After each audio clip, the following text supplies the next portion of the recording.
In this video, we will see how to log off or log on to the SAP HANA system using SAP HANA Studio.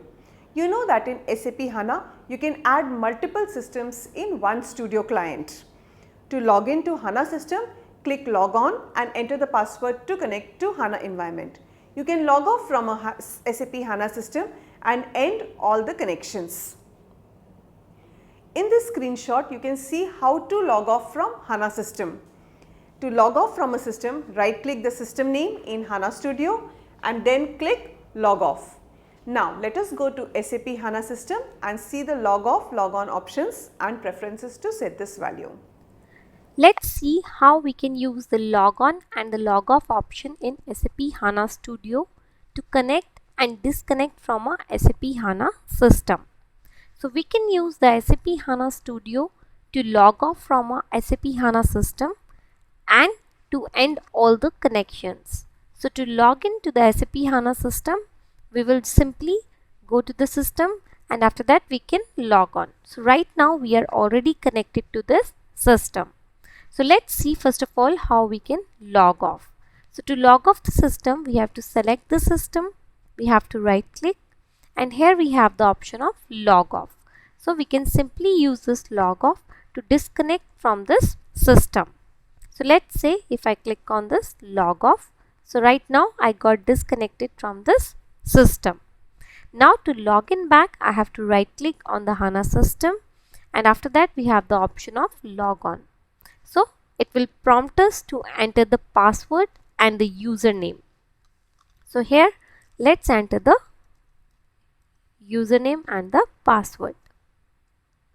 So once we will do that, we will be connected to the SAP HANA system and we can see the different folders here, that is my catalog, content, provisioning and security. So my catalog folder is basically the folder which has all my database details, that is my schema, my tables, all the details will be there in the catalog. After that we have the content folder which will have my packages and my views, that is my modeling views in SAP HANA.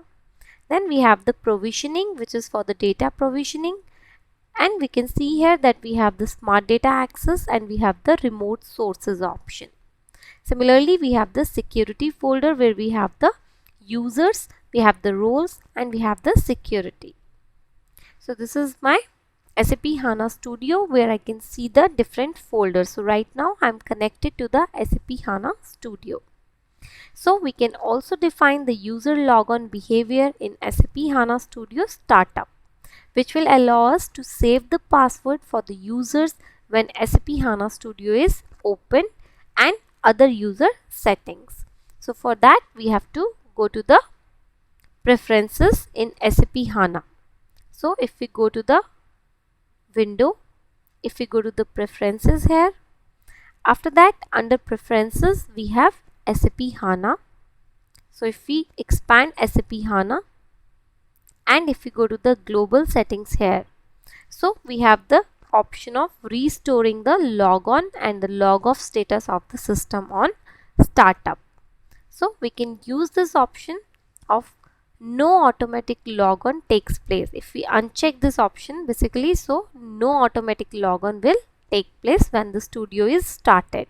And to allow the explicit logon, we have to always uncheck this option so that the user will be prompted to enter the username and the password. So there will be no automatic logons when the studio is started. So in this video we have seen how we can log on and log off from a SAP HANA system using SAP HANA Studio. And after that we have seen how we can save the log on and the log off option from the preferences. Thank you.